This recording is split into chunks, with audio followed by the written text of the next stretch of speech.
right. Glad to be here. Really am.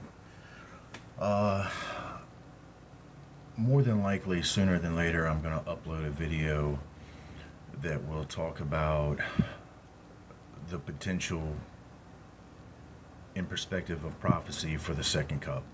Considering that we have gone through the Cancer period in 213, some of you guys have heard me over talking videos in the past about if we did not see it within this timing of Cancer, what the other timing potentials are considering prophecy. Of course, it's an absolute mystery. Nobody, especially not me, at least speaking for me, can tell you exactly when it's going to take place. I can tell you what it's about, who's causing it, what their ultimate agenda is, where the main goal of the destruction is going to be, who it's even aimed at. But as far as the exact timing, it's a mystery. So I think the only thing that we can do is to continue to be prepared and to look for answers and to share the information with anybody that that wants to understand more better. I think the basic message that I deliver in my continual hope to explain this, guys, to you is that this is not coming from God's wrath, not our Father, not the Father that Jesus Christ represents in his manifested living word. It's just not. And it's not by the Bible's own words. And it's unfortunate that we see people that are using the Bible and its dead letter to teach everyone, to mislead peoples into believing that this destruction, this death, these plagues is coming from our merciful, loving Father represented by Jesus. Just ain't so. So that's the hinge of the strong delusion, okay? It's the main goal of what they believe is going to bring themselves to this new world order. Well, it's getting rid of the old order. Well, reality, you guys probably don't really understand what that truly does mean. What is the old order? At its fullness, well, it's mankind's dominion over earth. That's the old order that is being gotten rid of, so that the new world order, as associated with these Anunnaki, can come into fruition. As we know that they've been sealed, and they are now seeking to break that seal and have been for a very long time, and so that they can get their dominion on this earth. Well, there's just one problem. That dominion's already been given to us. So the new world order in its ultimate perspective, considering those who are bringing it,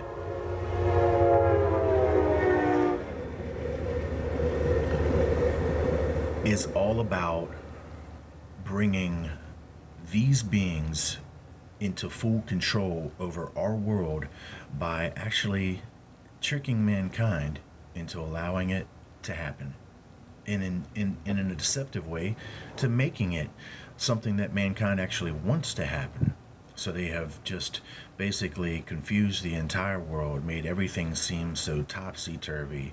Nobody knows what's really the truth of anything any longer, which is making people just really throw their hands up and want some sort of outside divine intervention to take care of all this. Well, the only problem is that they're setting up the divine intervention to deceive all of you, okay? And this supernatural Antichrist who is going to appear and denounce the supposed material Antichrist that you're all being pointed to, you know, Barack Obama. Barack Obama is just a ringer. Whatever. I can't believe that that people just fall to that. The symbols of Barack, they've applied to him, to make you believe that he's the AC, but he doesn't fulfill the full parameters of the scripture. And there will be another who does, the supernatural Christ. And we know that the supernatural Christ is the anointed one who the actual New Agers, the actual Satanists, the actual Luciferians are looking to. They're not looking to Barack Obama as their Messiah. Okay?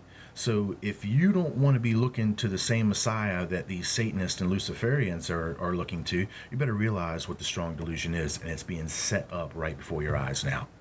And many of these channels are responsible for beginning this strong delusion through the truth movement on YouTube. So, I'm just doing my best to get you guys to see through the multiple layers and to realize what the true root of all this is. And this is not coming from our loving Father. It's coming from wicked men who are following this law of these angry, wrathful, vengeful gods. And you should know now that a part of this law is sacrifice. And of course, the second cup is associated with sacrifice, even a burnt offering. And we know this fire from the sky, Revelation chapter 13, verse 13. All right, nonetheless, what you're looking at here is really a very interesting anomaly, to put it lightly. It's something that I have not shown yet with the Iraqi Dinar. It's actually something that I myself have just noticed as of recently. But what it's going to do, it's going to show you that what I have been teaching you guys concerning this all of this time is absolutely correct, at least in the perspective of what their agenda is and how they are seeking to fulfill it through the scriptures of the Bible. Now, what you're looking at here is the Iraqi Dinar. Have you ever wondered where this image has been taken from? And I have been presenting this image to you for a very long time as unicorns. And then I have timed this up with scriptures in the Bible and explained that this is a symbolism for northern Israel. And then we know that northern Israel's symbol is the unicorn. Okay? So the remainder of the tribes, that would be Benjamin and Judah, they have the symbol of the lion. And then northern Israel, the false shepherds, the lost sheep of the house of Israel, have adopted the symbol of the unicorn. Fact. So, as I've said, this represents this exaltation of northern Israel through the lineage of Manasseh, but more importantly, Ephraim. Now, you should all understand, if you've been watching my videos, that Ephraim literally means to pasture land. Pasture will signify, at least in this instance, in relationship to a horse, very well, does it not? You put a horse out to pasture. That basically is a pun, if you can get what I mean. These horses will be put out to pasture in the fullness of that perspective. But nonetheless, Ephraim itself means to pasture land. Now, what's important to kind of gather here is that we're talking about two dwelling places that Ephraim has access to. And when you say pasture, that's basically what it is provided for the livestock to consume, to eat, to live off of.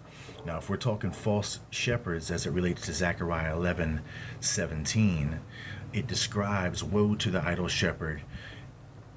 The sword shall be in his right hand, or in his hand, and then his right eye shall be utterly darkened. Well, we should all understand that that represents the symbolism on the back of the dollar bill, which then represents Ephraim, this English descendancy which is found in the United States, thus bringing to the forefront of our understanding here who is really seeing themselves, representing themselves as this ideological continued tribe of Ephraim. Well, it would be the English. And then, of course, we see the English descendancy has founded the United States, and we're going to go into a little bit more about that.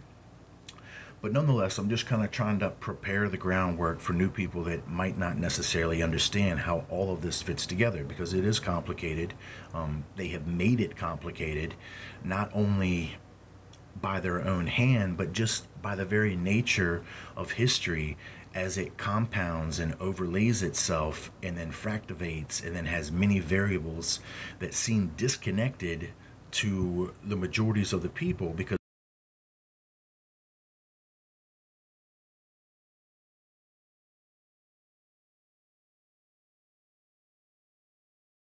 now that most of these other channels are using to divert your attention from actual true prophecy and what the nature of spiritual prophecy really is. You can begin to see what's going on here, okay? You can bring these variables together and actually see that they tell a fluid story. All right, so we now understand that Ephraim, northern Israel, leading the tribe of northern Israel, fall into the occult, and their symbolism is the unicorn. Now, here's what's important. Here's what's very important. Now I'm actually going to show you where this symbol actually comes from, that they're using, this image. All right, and that's the actual image that they are modeling their interpretation from. Now, I'm going to say interpretation because there is something anomalous here between these two images that is not correct with the original image. Okay? There's something here that is a telltale sign of what their true intent of this image is really all about. And it's going to fulfill exactly as I've told you guys. It fulfills chapter 34 of the book of Isaiah, and then it fulfills chapter 33 of the book of Deuteronomy perfectly. And you guys are going to see why. But first, let's take a look at what this image actually is. This image is of the Ishtar gate. It's taken from a Babylonian gate, a Babylonian entrance known as the Ishtar gate. Now, as I've told you, this represents the Royal Arch of Freemasonry, which is also being symbolized here as a sort of stargate, because now we see these 7 stars that represent the 7 stars of the chakra that are symbolized with the constellational star place of the Pleiades, which now comes back all into perspective with these sealed Danites that we see recorded in Job chapter 38 in association with the bands and the binding or the loosing of the Pleiades and Orion. Okay, now just keep following along here. So what we see, of course, the Royal Arch of Freemasonry is also being representative of a sort of gate. Now, what brings us back to our modern understanding of the events that are folding around us, now this connects to us, you need to see New York City. You need to see the World Trade Centers, the 2 towers now as a representation of a gate. And we know that this gate is to bring into our world these beings that have been sealed. And that is the gate, that is the method, that is the passway to bring them through. Now, it's done in a sense, not actually figuratively, like they're actually going to be coming at that location directly where the 2 towers were in New York City and some stargate's going to materialize and they pass through. No, we're talking about a metaphysical, esoteric, philosophical, but yet literal agenda that is breaking the seal, but yet these symbolisms are in place, basically hiding what the true nature of these agendas are all about. But behind the symbolisms that they're flaunting and taunting, basically the 2 towers coming down is more or less a marker that is showing you what the nature of the true agenda is all about, being conveyed through these epic monumental shows, these almost like plays that they're putting on with these catastrophes that they're staging to symbolize where they are in prophecy and what their next goal is going to be. So New York City does represent in symbol, figuratively, what they are accomplishing and what they're hoping to accomplish, and then they symbolize it with the symbols of the 2 towers that are now symbolizing a lich gate. And you know that lich gates represent cemeteries, even ancient cemeteries. One more importantly that would be known as Golgotha, in which Jesus Christ was crucified. That would be a necropolis. These necropolises were entered through 2 gigantic tower-like gates, otherwise known as a lich gate. So therefore it fulfills it on every perspective. So we see the basic gates here, we see the parameters of who is being brought through the gate, and we understand now what gate is being used to bring them through. It's the Ishtar gate, right? We know who's doing the work, okay? And this great work would be symbolized by the great work of the Fraternal Order of Freemasonry. More importantly, Freemasonry that derives its origin from Templar Knight Egyptian mysticism Freemasonry. Now, I'd like to just simply point out real quick here that I don't think that Masons are evil. I don't think that everybody that's involved in the Fraternal Order of Freemasonry is a part of this agenda. I know that at the very highest levels that this agenda is being held from its lowest members, that most of its lowest members are seeking to genuinely gain spiritual knowledge, that they are seeking genuinely to understand and find God that much better.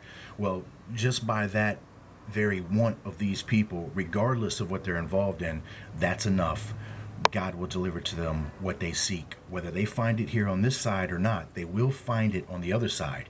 So I'm not on this channel in any way preaching that Freemasons are inherently evil, but I am telling you that Freemasonry at its highest level does worship Lucifer, and they see him as the true light bearer. And it's just unfortunate that that's just the way that it is. So, of course, we know that Lucifer has an ultimate agenda, and that is to gain the dominion of this world from mankind, which has been given to him from God Almighty in the beginning of Genesis.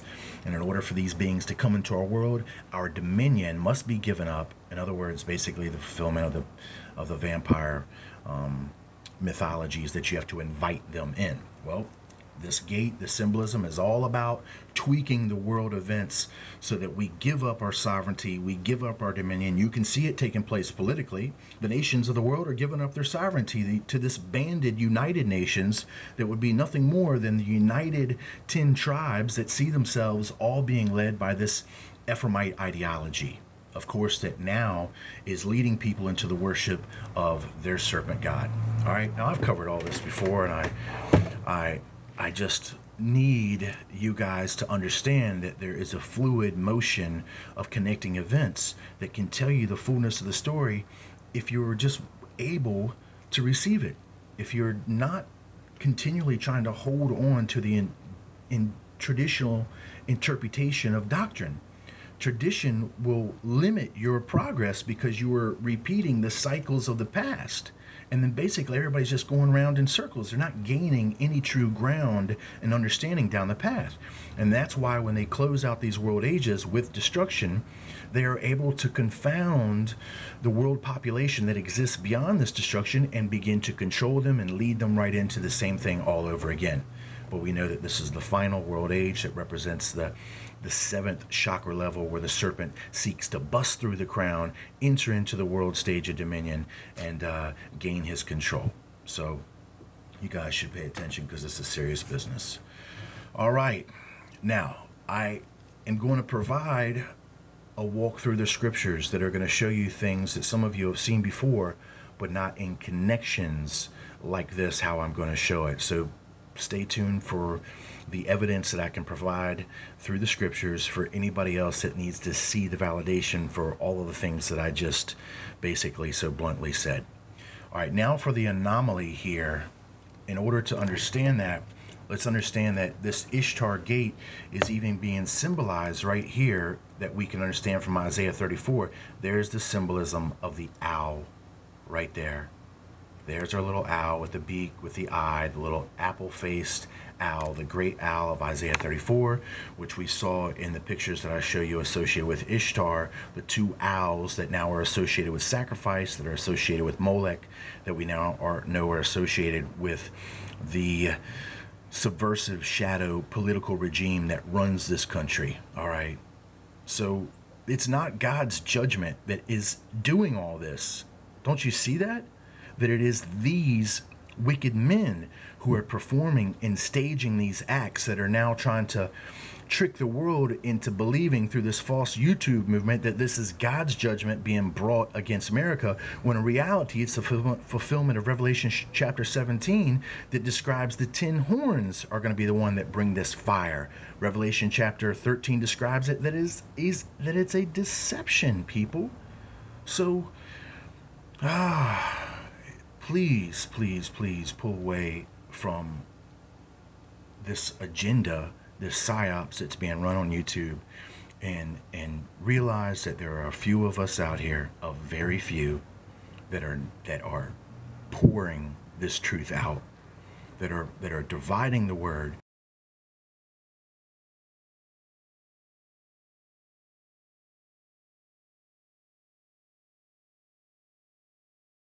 Descendancies of Joseph. Ephraim and Manasseh are described now as the shepherd of Israel. Zechariah 11:17 tells you that this one-eyed shepherd that we see on the back of our own dollar bill that represents the Ephraimite tribe is the false shepherd that's going to leave the flock. And as I've told you, they're going to Shinar, they're going to the moon. The fulfillment of Revelation chapter 12. All right? Incredible. Incredible. Okay. All right. Let's just read some very interesting things about the Ishtar Gate here that should give you some background information. Apart from his military conquests, Nebuchadnezzar is noteworthy for a massive rebuilding program in Babylon itself. The city spanned the Euphrates and was surrounded by an 11-mile long outer wall which enclosed suburbs of Nebuchadnezzar's summer place. The inner wall was wide enough to accommodate 2 chariots abreast. It could be entered through 8 gates. Very important, because we got to realize Ishtar is associated with an 8-pointed star, and then Ishtar is going to further be associated with Cthulhu, and even as I told you, that spider of Orion, the Black Widow, 8 legs, the octopus, 8 tentacles, Cthulhu, the octopus, and then the octopus does what to cloud itself? It spews black ink. And as I've told you, this inky associated with this octopus that has been sealed is concealed himself within the very ink of the Bible. So the northern Ishtar Gate associated with a connection to these other 7 gates that make up 8 gates in total. It says that the most famous of these 8 gates, of which was the northern Ishtar Gate, used in the annual New Year festival and decorated with reliefs of dragons and bulls. In enameled brick, the road to this gate was bordered by high walls decorated by lions. Now remember, Ezekiel 19 describes the mother of Israel, Ishtar, corrupting these lions' whelps. We understand the connection here with the dragons, of which you should easily see the connection here of the very same intimation of the dragon in which they're talking about. And as you know, that this is the Mashushu dragon, which represents Marduk, who is a son of Enki. And we will see that that will fulfill itself as we move forward. So with reliefs of dragons and bulls in enameled brick, the road to this gate was bordered by high walls decorated by lions and glazed brick, behind which were defensive citadels. Inside the gate was the main palace built by Nebuchadnezzar with its huge throne room. All right, so as we go forward here, it says the most important of which was Esagila, the temple, and I, of course, pronounced that wrong, okay? The temple of the city's patron god, Marduk. All right, Marduk, being a descendancy of Enki, is really in description, once again, of the descendancies that that Enki himself is hoping to fulfill himself through. And as I've told you, it is the fallen prince himself who is seeking to fulfill through the genetics of the material line known as the Nephilim that we see this Marduk himself begins to represent. Representing the material seed that has been impregnated into the DNA of man, so that there can be a way provided through the lineage of men that have been seeded, not all men, only a very small portion of men that have now become the Elites, that now we see themselves representing themselves as the leaders of the world. All right. They all think that they have this descendancy of these ancient serpent gods, and of course you can see the serpent gods that they represent. It's in perfect accord with everything that I've been telling you guys. Okay, now there's a lot more that we could talk about.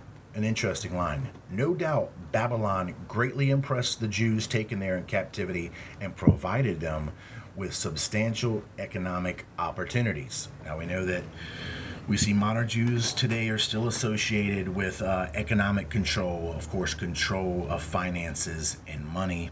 And of course, we know that that's associated with materialism. Now we see that this Jewish tradition is promoting this godship, this godhead, while in a material body, and that they are promoting a kingdom of God on this world in a material way, which goes against the words of Jesus Christ that describe this kingdom cannot be had by flesh and blood. In other words, they're blinded by materialism, straight up. Whether they can admit to this or not, their whole philosophy, their whole agenda of false Israel is to fulfill a material kingdom and to become material gods, immortal within the flesh that they now strive and have strived. And of course, we know that they have used many alchemical means, one being associated with monatomic gold. If you want to find out more about that, watch the series, Ye Are Gods. All right, my point here is to show you this, is that we are seeing exactly what I've told you, that this is all in symbolage of Israel's connection to Ishtar, thy mother, which now fulfills itself as the understanding of the sacred feminine, which is blossomed from the plan of taking the daughters of men and breeding with them to produce this Nephilim Elite race in which the fallen prince could use to do the great work and then fulfill his descendancy. All right, now, here's for the anomaly. Here's what's amazing. Here's what's going to validate us in everything that we have now come to understand and how this channel has presented it. Here is where the anomaly rests.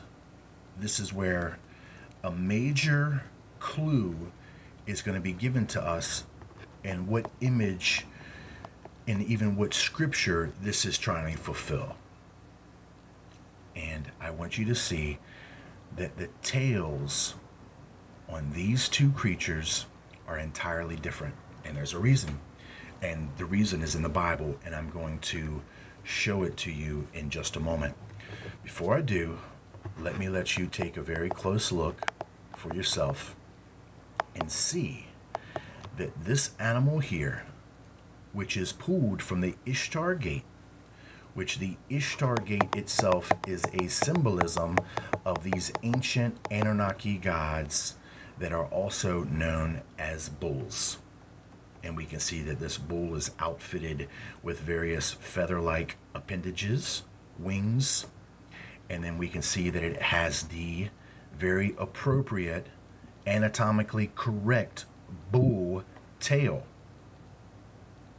But if you look now at this picture, they have decided to alter the original image and project the tail of a horse. Now, why would they do that?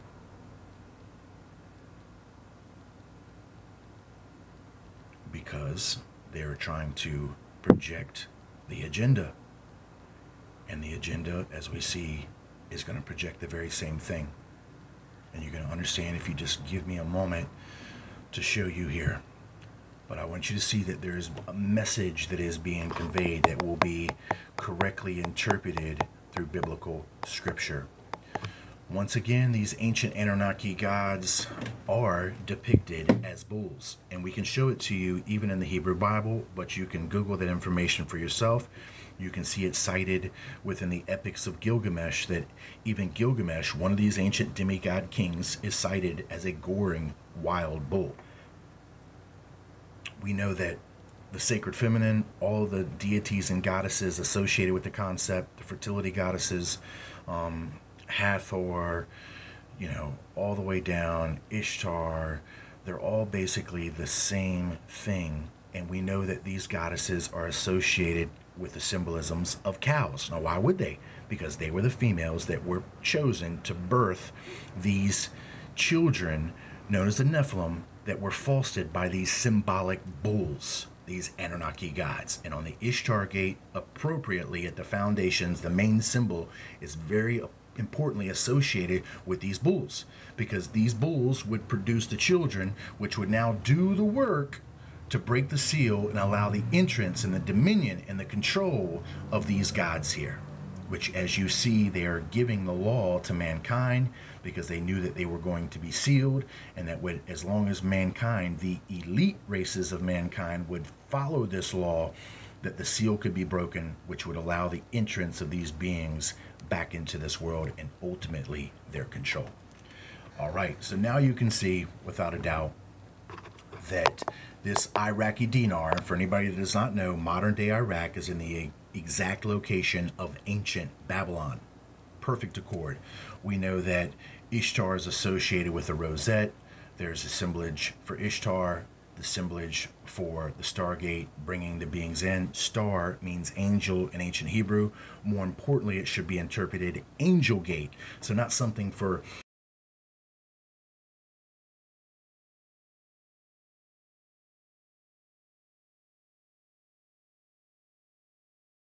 of God, because they have aborted the original message of God's love and mercy to this world, and now preach a doctrine of anger and wrath.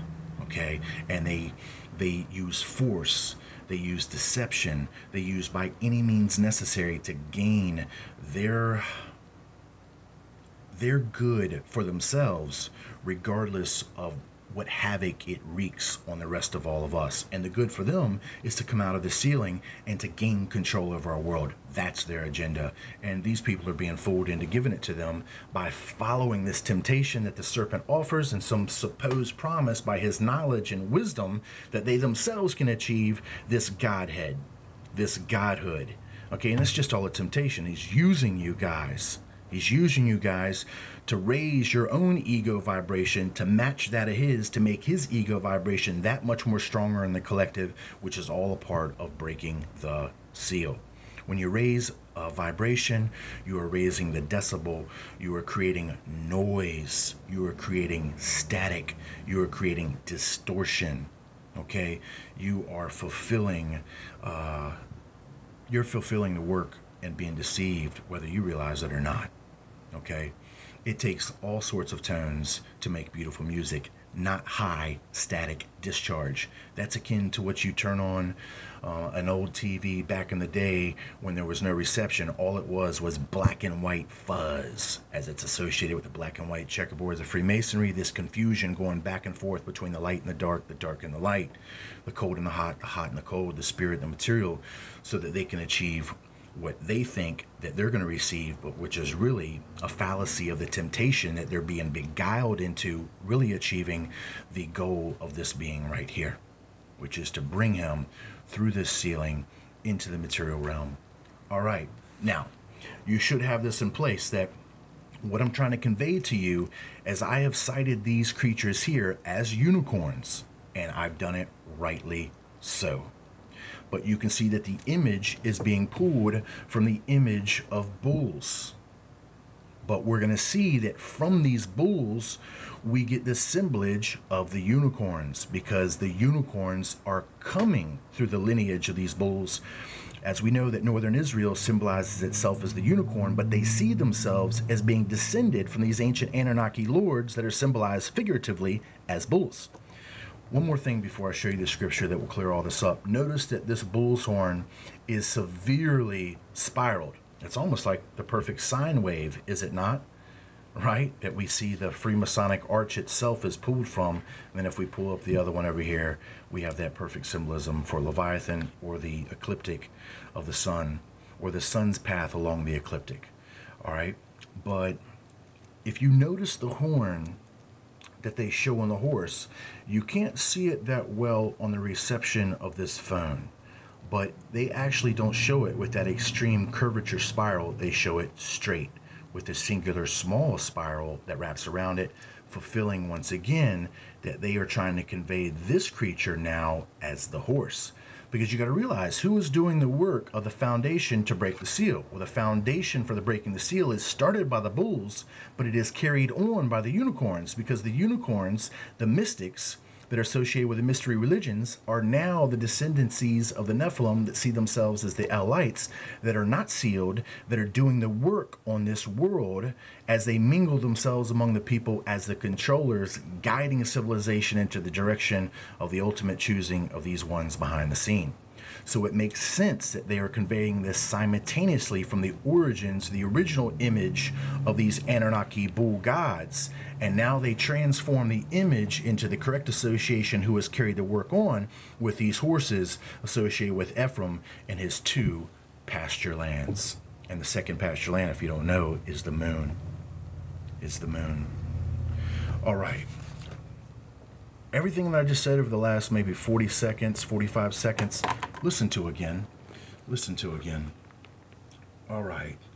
I'm probably going to make this video short and break it up into another segment or two. But as I said, you can see this as a continuation of the next level of information that I'm going to go into will be a continuation of the last video I did where I proposed some questions that we needed answer to a few specific YouTube channels, of which we have not received any answer from. No surprise. But also, the next level of information is going to connect into the video series that I did about Morgellons and chemtrails and who's causing it. And we know that this is going to be a law that is being followed by false Israel, and we're going to show that perfectly. We're going to show more information that's going to relate better to what we understand, and it will all flow from these scriptures here in Isaiah chapter 34. What you're looking at is the day of the Lord, Armageddon. We've covered this so many times. It is the complete fulfillment of the Iraqi Dinar. It outlines for us everything that the symbolisms of the Ishtar Gate is associated with: dragons, owls, over and over again. And then therefore it clarifies Ishtar, there shall the great owl make her nest and lay and hatch and gather under her shadow. There shall the vultures, eagles, vultures, as we saw with Nekbet and Wajet, the symbolism, as we know that it's now been translated from Revelation chapter 12 as the great wings of an eagle, also be gathered, everyone with her mate. Incredible. This is them coming down from Shinar that we saw in Zechariah, that is this land of the moon that is quoted in Revelation 12, that her feet shall be upon the moon. All right, so after they've caused this destruction, their plan is being now told to you here after this sacrifice, okay, after this blood sacrifice in Basra, associated with these people of Adume. Now, all of that is coded and figurative. Basra has the world's largest buildings in the Iron Age. We know that New York City has been known and reputed to have the world's largest buildings. It doesn't currently now, but to my understanding, it is hoping to achieve that title once again. But of course, there are many other nations that are in the running. Of course, China is doing all this also. But the point here is that we've already shown that this sacrifice associated with Basra can be connected back to Golgotha, which will then connect back to New York City, which then connects back to commercial Babylon.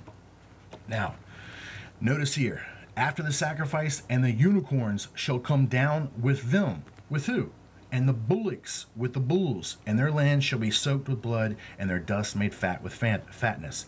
We know that the unicorn is northern Israel. We know that northern Israel is this remnant, Revelation 12, that's being taken to the moon. Zechariah 5 lays it out to us. Here's them coming down. Notice that the unicorns are coming down with the bullocks and with the bulls. Now, the bullocks would be the descendancy, okay? And we could see that as the army of Joel 2, that we know that Ephraim, northern Israel, believes itself to have eventuated from, that eventuate from these original bulls, the Anunnaki themselves, the original sons of God, in Genesis 6. So they're all there. All the factions are there, and they're being once again correctly connected. Unicorns with the bulls. Unicorns, symbolism for Israel. Israel believes itself to be descended from these bulls. And then it goes on to all of these birds of heaven that now inherit this land, right? Because this land is supposed to be given to them, right? Because Israel was created expressly for genocide, okay, with the new covenant, okay, not the original covenant that we see was made through Melchizedek with Abraham. We see that that covenant had been broken, and a new covenant had been accepted and created by Jacob, which is associated by this well of Samaria that we see Jesus Christ himself rebukes and speaks out against. And we're going to cover some of that information. Now, I speak fast, I say all of this stuff that for anybody that's new, that has not dealt with this channel for a long time, could just be completely overwhelmed with. Well, that's what the video series are for. That's what the playlists are for. That's why the videos are up in video form. I can't answer every question that everybody sends. My email does not work. You send me an email, I can only see the first few lines of it, and that's it. And it's been like that for a very long time. Nonetheless, I am interested to help, and the best help that I can provide for anyone is to view the videos that I upload, because I take into account the questions that people have asked me, and sometimes that's the motivation for doing the new videos. So every question that you've probably ever asked me has already been answered or will be answered. Have patience, do the work, seek and you shall find. Plain and simple. Now, let us not let this escape. The sacrifice, all about these unicorns and bulls. You know, ancient Babylon, these gods. We know who false Israel's symbolism is. This judgment is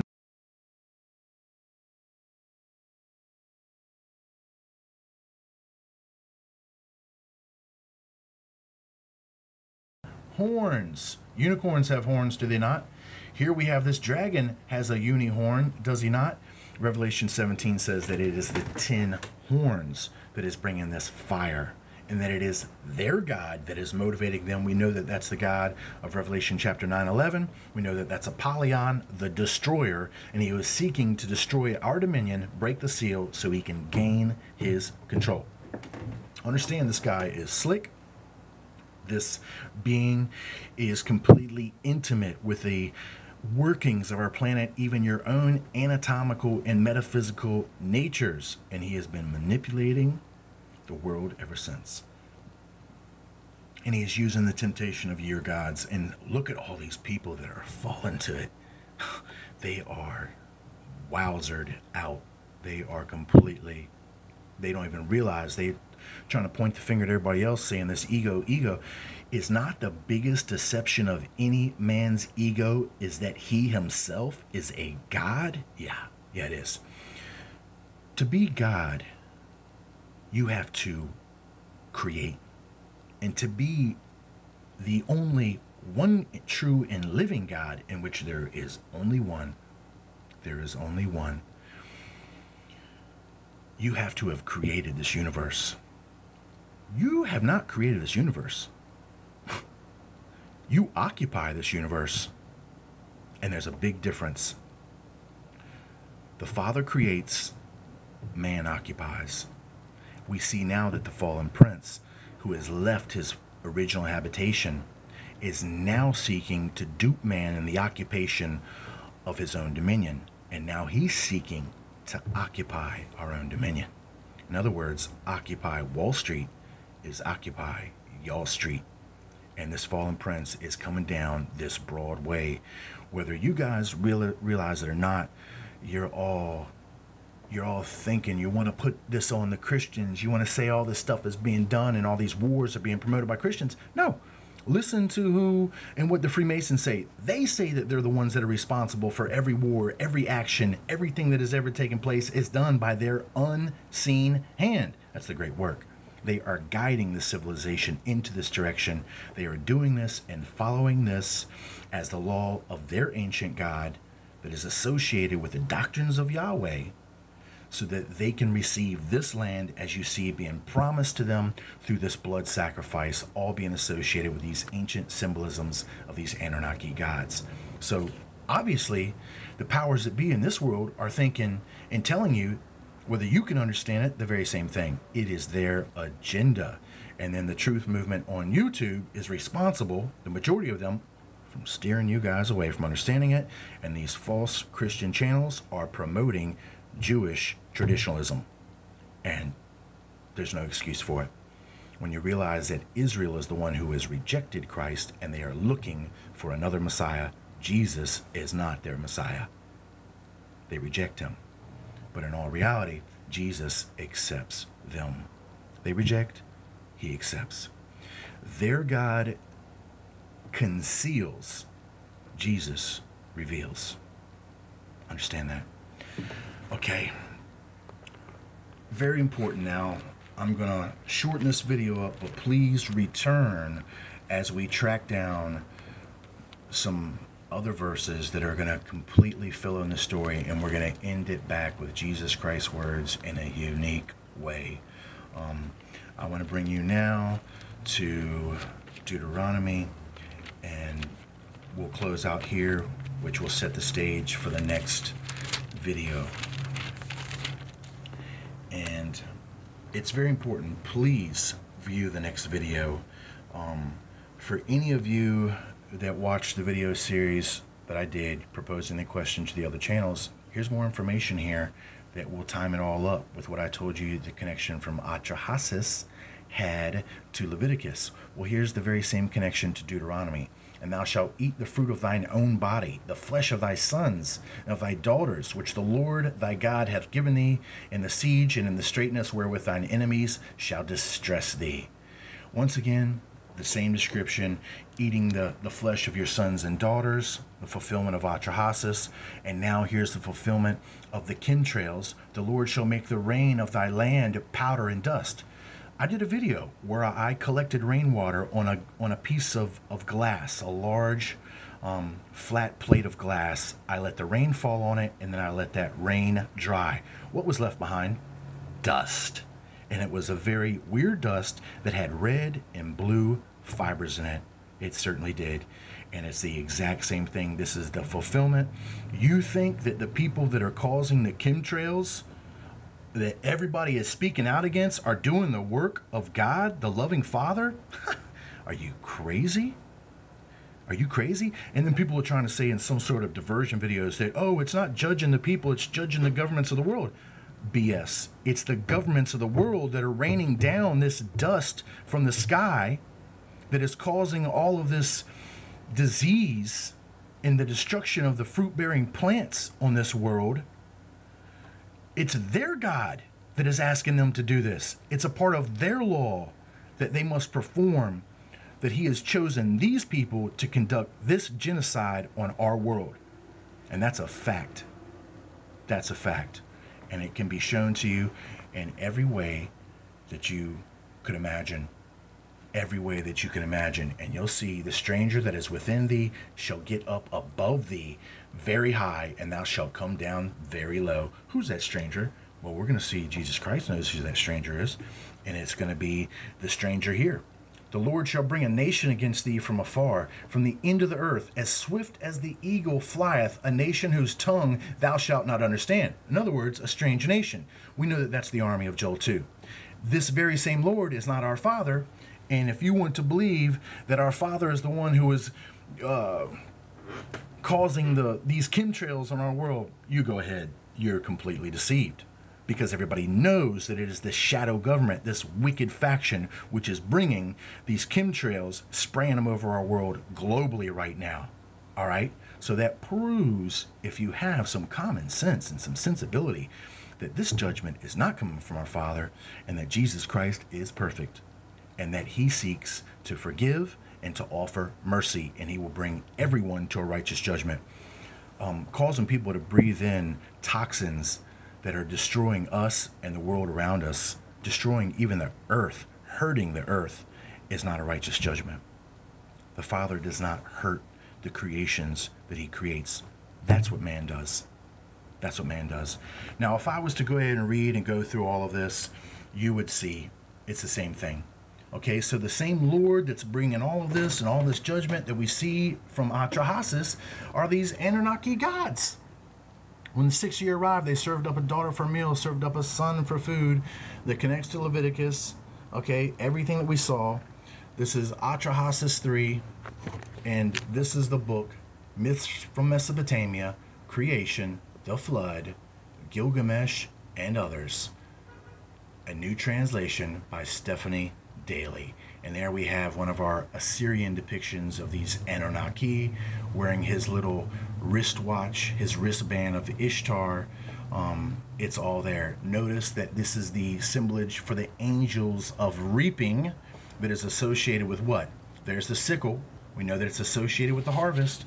We know that's associated with the division of the wheat and the tares. And we also know that it's associated with a pale horse.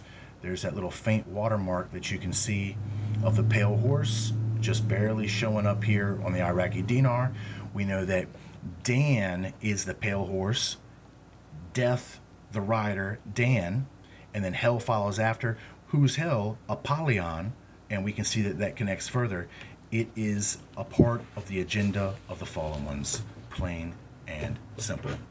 So that's a little bit of what you'll see. And now if we go to Deuteronomy 33, you will see why the creators of the Iraqi Dinar has successfully understood the biblical scripture they have understood the Bible's double, and they are promoting the fallen doctrine portion of this double. And as you see here, they have rightly merged the unification of the bull with the unicorn. Right there, the classic horsetail. And I want you to see that the bull tail has the tuft of fur at the end, with basically a cylindrical appendage here, but you know that the horse's tail is full and flowing with a hair-like mane all the way through. Notice that the hair-like mane stops at the back ankle, and that on the Iraqi Dinar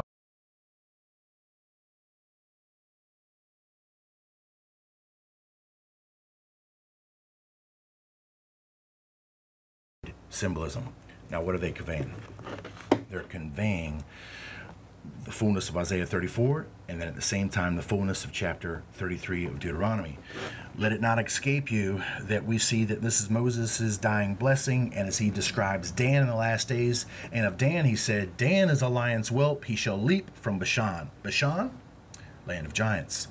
Dan is described by Jacob in the last days as being a judge. We know that Samson himself is the symbolic 13th judge of Israel. We know that Dan was described as a serpent, an adder, a snake, a serpent judge, and then that times up with Ecclesiastes that describes wickedness and the place of judgment. Now we see that this fulfills Ezekiel 19, that I told you that the sons of God that are associated with the Jordan River, which is flowing from Mount Hermon, that is connected to the hermetic seal that is symbolized best naturally by an egg. And there we see the elliptical shape of the egg where this dragon is sealed within. And as you can see, the sine wave, or in other words, the waters of which this being is being sealed in, there's a double. As I told you, he's being sealed with the very water word of Jesus Christ. And within this word, he seeks to make himself as the author and finisher of our faith. He is deceptive, and he is seeking to present himself as God through the very medium of the word that has now come to us as the Hebrew Bible. And it is their agenda to make sure that that happens. It is the fullness of the Spirit of Truth's proclamation to show you that it's not going to happen, that the truth is here for any who can receive it and who understand the voice of the true shepherd, who teaches love and brotherhood and mercy for all. So as we go down here, I would like you to see basically this is going to describe the descendancy of Joseph, starting at verse 13, chapter 33, Deuteronomy. This video is going to end very shortly. And of Joseph he said, blessed of the Lord be his land, for the precious things of heaven, for the dew and for the deep that coucheth beneath. Joseph, the descendancies of Joseph are what we're talking about, Ephraim and Manasseh. And it will tell you that. And for the precious fruits brought forth by the sun, and the precious things put forth by the moon. Now remember the Freemasonic symbols that you see imaged within their golden arches, or within their Freemasonic royal arch, the sun and then the moon on one side symbolizing the two columns or the two polarities. It's all here. For the chief things of the ancient mountains, Mount Hermon, and for the precious things of the lasting hills, and for the precious things of the earth and the fullness thereof, and for the good will of him that dwelleth in the bush. Let the blessing come upon the head of Joseph, and upon the top of the head of him that was separated from his brethren. His glory. Now we're talking about the descendancy, and it's going to tell you now, the descendancy of Joseph are Ephraim and Manasseh, that were born to Joseph from the daughter of the Egyptian high priest of On. Their mother's name is Asneth. Okay?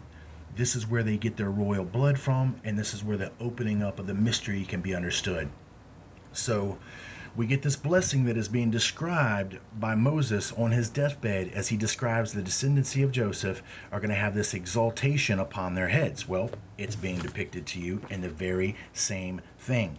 The exaltation associated with the Pleiades, which is further associated with these binding of these sweet things of these gods that now are associated with the temptation. Children are tempted with sweetness, are they not? And then this temptation is associated with the seven chakras, which is the reprobate mystery that the book of Enoch talks about, these fallen ones related to the daughters of men.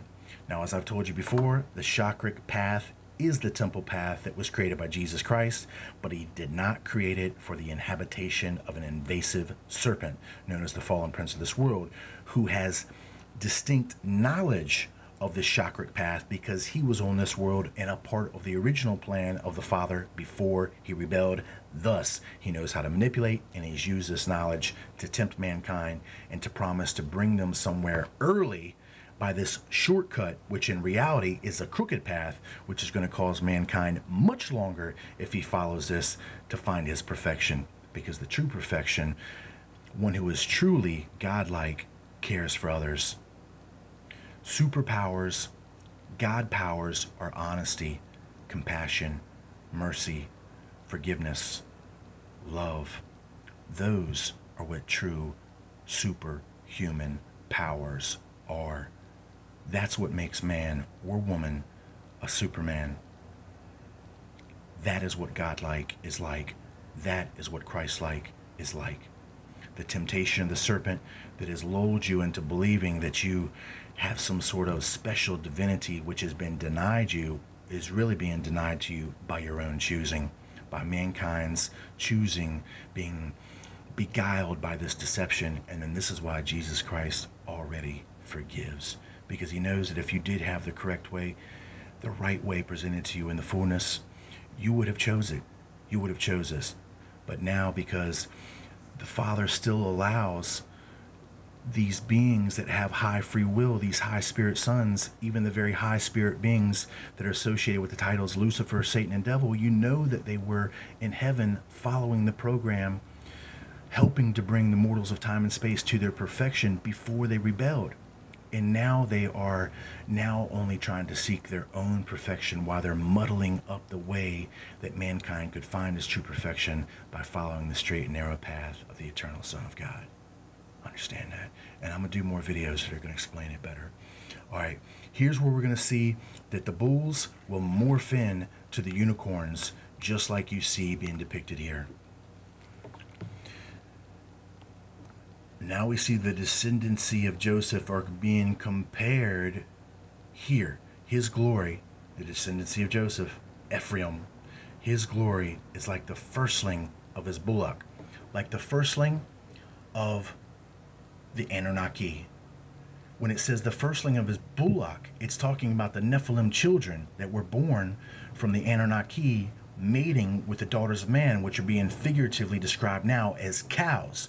So they're saying Ephraim's glory. This is why Ephraim is connected to the descendancy of these ancient fallen ones. Ephraim's glory is like the firstling of his bullock. Ephraim's being compared. His very glory that he receives is being compared to the descendancy of these Anunnaki that took unto themselves the daughters of men that produced the Nephilim, that became the Elites, that became the elites, that are all associated with northern false Israel, which is now associated with the false nation witnesses of the world, which are causing all of these plagues upon our planet. And his horns, associated with the descendancy of Joseph, associated with Ephraim, which is now going to describe it to you in fullness what this is conveying. And his horns are like the horns of unicorns. So their descendancy is liking to the firstling of the bullocks. And then we see the morph from the horns now get compared to the horns of unicorns, and saying that with these horns of unicorns, with these powers, these nations that control the world with their mysticism, because the horn of a unicorn, the unicorn symbolism itself represents mysticism. It represents Jewish mysticism. A unicorn is a mystical animal. It's a mystical creation, and it's associated with mystic, mystery, Babylon. With them, this occultic mysticism, with them he shall push the people together. Push the people together, that's forcing them into this one world order. Push, that is force, pushing them together. And what do you see Ephraim associated with the United Nations now? They are forcing the sovereign nations of the world into this one world agenda, to the ends of the earth. And they are telling you exactly who's doing it. And they are the 10,000s of Ephraim, and they are the thousands of Manasseh. Notice that it puts Ephraim into the 10,000s, which will fulfill what Jacob described about Ephraim in the last days is that Ephraim shall become a multitude of nations. Ephraim is being exalted above Manasseh. America literally means full of race. Race is national. America is a multitude of nations, and then they are the strongest portion, the strongest promoters of the force military war doctrines of the United Nations to gain control of this world. Thus, the United Nations fulfills the Ephraimite ideology of a multitude of nations that has come together to push the people together into this new world order, and it is completely portrayed to you in plain view. And I do my best to fight their propaganda against me, to fight their psyops and their slander.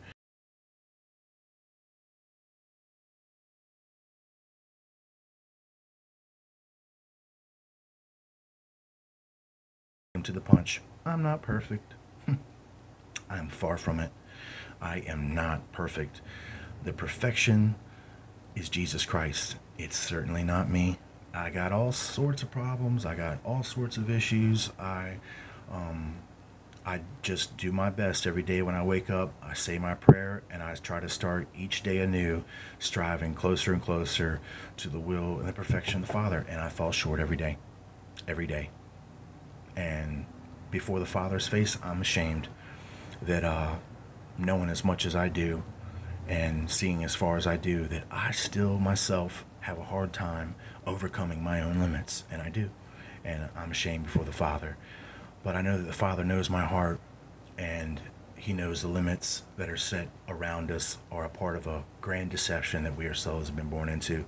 So I trust the love and the mercy of the Father to the love, mercy, and forgiveness of the Father to lead me unto all perfection. And I know that it will do it for you too. I'll be back.